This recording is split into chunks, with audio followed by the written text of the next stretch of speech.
So all outgoing flights have now been cancelled again at Hong Kong International Airport. This is the fifth day of protest there. On Monday, a big demonstration shut down the airport, which is the region's busy hub.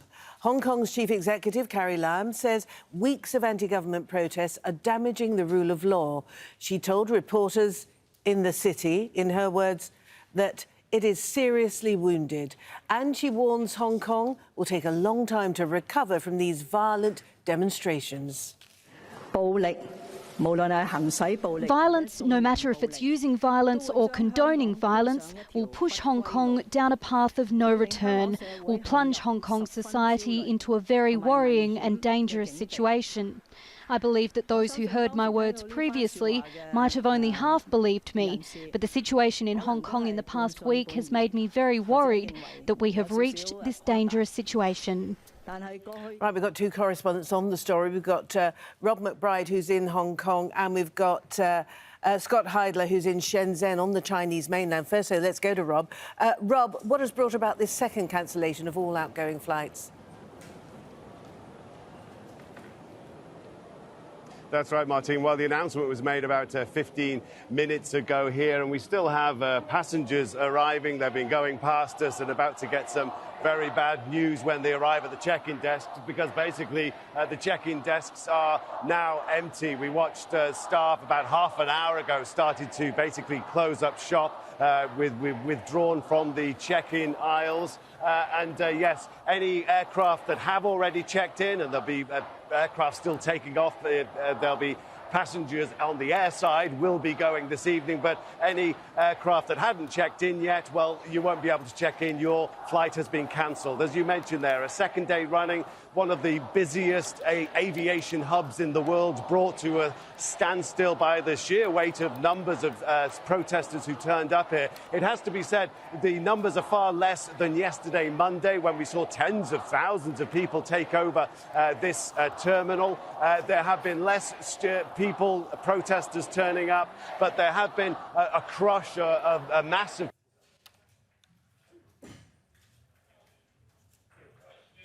Right. And, Rob, what about the overall impact on the city, given that there is increasingly tough language coming both from Carrie and indeed from the mainland? Right. I'm afraid we've lost Rob McBride, our correspondent, who is in the airport. But as you can see from the live shot, there is a very crowded situation. People still turning up for these flights, only to learn that their outgoing flights have been cancelled. And we'll keep a close eye on developments in the airport. In the meantime, though, let's go to Scott Heidler, our correspondent who's on the mainland in the nearby city of Shenzhen. And Scott, what are people there basically making of the chaos, as it would appear, taking place very close to them? Shenzhen is not that far at all from Hong Kong. Exactly behind me is actually the transportation hub. You know, you can even consider this as a gateway, Shenzhen, from mainland China into the Hong Kong territories. And a very different scene from what we were seeing with Rob and what we've seen over the last several weeks. You know, we've spoken to some people here, and they have a different point of view than those protesters. Obviously, this is a selection, but a lot of them are frustrated, they say, and angry that the central government from Beijing isn't doing more to stop the protests in Hong Kong, even focusing on the government there, Carrie Lam's government, and the police. They feel as though those protests should stop as quickly as possible.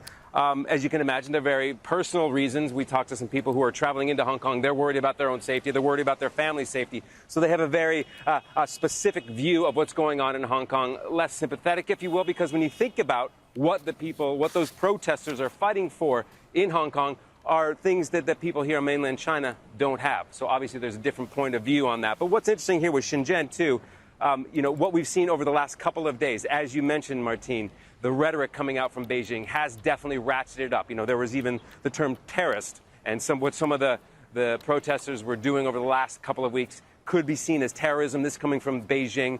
You know, we've seen, you know, the person who leads the office of the liaison office between Hong Kong and Macau and the central government saying that he wants to crack down with an iron fist if he has to.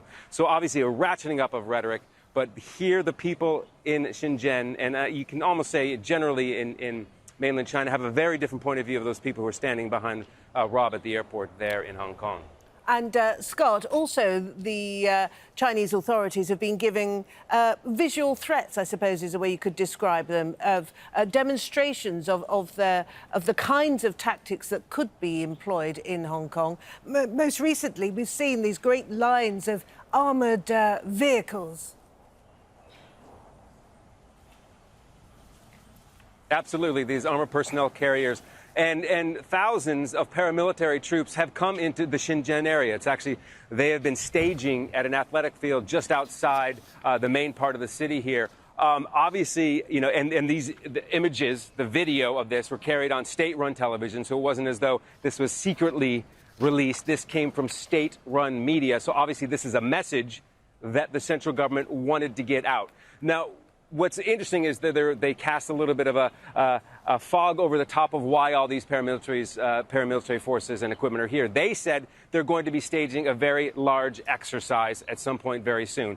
But clearly, it sends a message. We are just across the border from Hong Kong, hundreds of paramilitary soldiers here, as well as a lot of equipment. So obviously that sends a signal, though they say, you know, they're waiting to see how things unfold. But obviously that sends a signal to the protesters in Hong Kong. Right, OK, thank you for that. Scott Heidler there, live in Shenzhen on mainland China, very close to Hong Kong.